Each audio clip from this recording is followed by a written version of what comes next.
Trust could also be created upon your death. You can write them right into your will. And upon your death, the will would go through probate, which is not necessarily a great thing. And in the will, you could say, upon my death, create this special needs trust for my disabled grandchild, or your spendthrift child. So if you've got someone, or even your very loving and frugal daughter who's married to somebody you don't trust. So you want to put the assets into trust for them.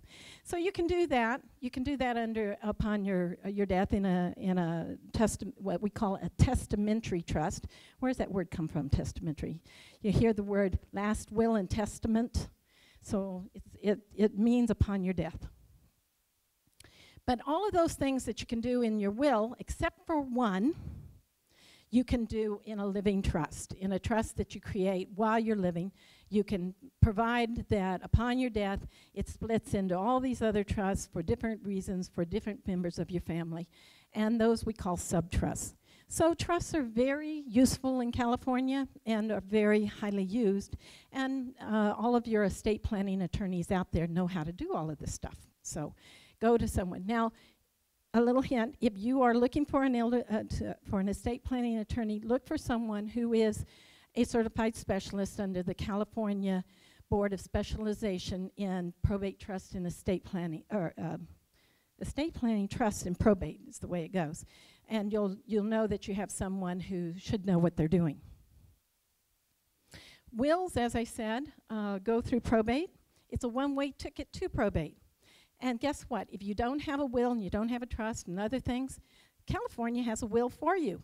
It's written right into the Code of California. It's called intestacy.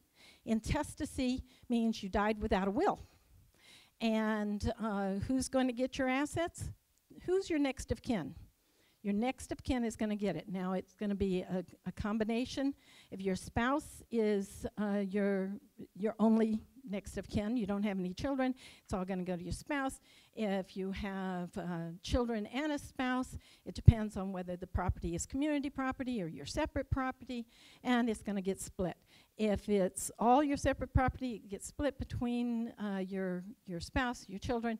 If you don't have a spouse and children, then it's going to go up your line to your parents, and then if you don't have parents, it's going to go down your parents' lineal descendants.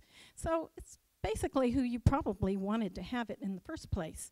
If you don't like that idea, then you need a will or a trust that's going to say what happens. I think of a will as, I think of a trust actually as Batman, and the will is Robin. You always have to, you see one, you ought to see the other one. And because a will needs to say, if you've put everything into a trust, or you think you have, then you need a will in case you've left something out to funnel into your trust, because the trust is going to have what you want to do with everything. So these are the typical documents. The last two on here, powers of attorney and advanced health care directives, are not documents that are going to help when you die. These are documents that actually expire when you expire. So you want to have these documents instead in case you become incapacitated before you pass on. So while we're doing estate planning, most estate planning attorneys, but not all, will do powers of attorney and advanced directives for you.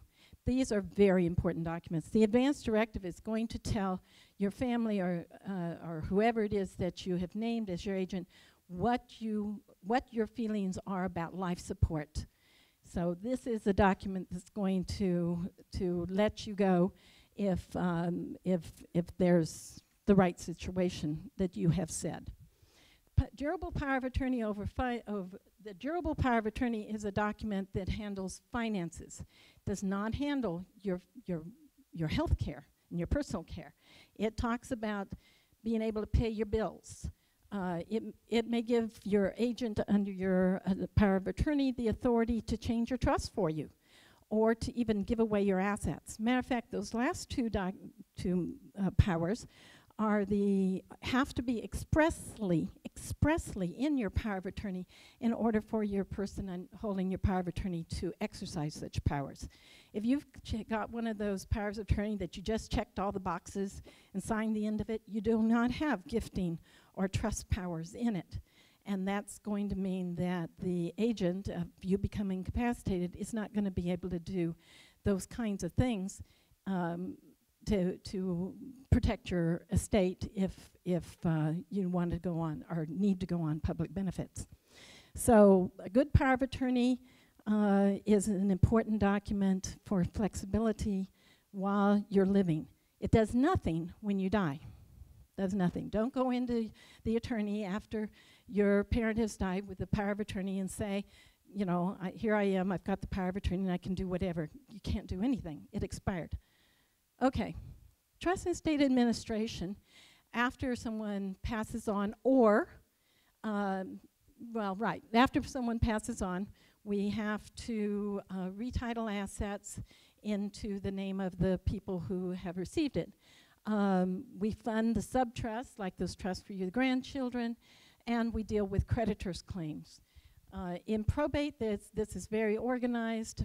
We can cut off creditors within 4 months after notice to the creditors of any kind of a claim.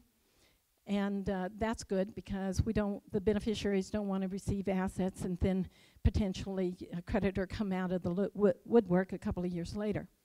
In a trust, there is the automatic statute of limitation is 1 year. So if you don't go through a probate proceeding and you do nothing else, the creditors get cut off in their ability to make a claim against the estate after a year. Now, creditors, when I talk about creditors, I mean the decedent's creditors.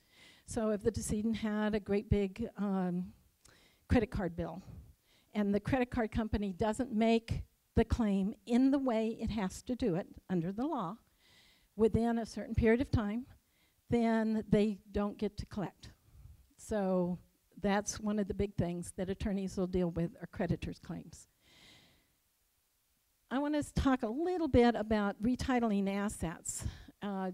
As trust administration, there is trust administration that goes on if you create a living trust. And you have created this trust and you have said what's going to happen to the assets when you die and all.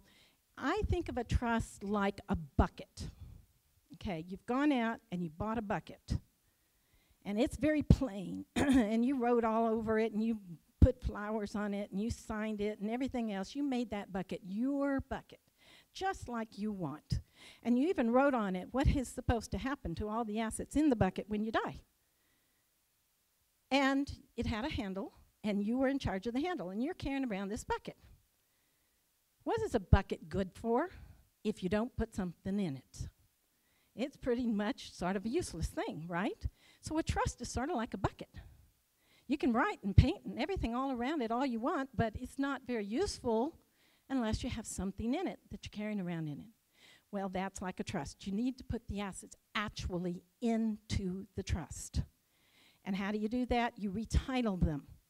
If it's real estate, you retitle it in the name of yourself as the trustee of the trust, and the asset is then in the trust.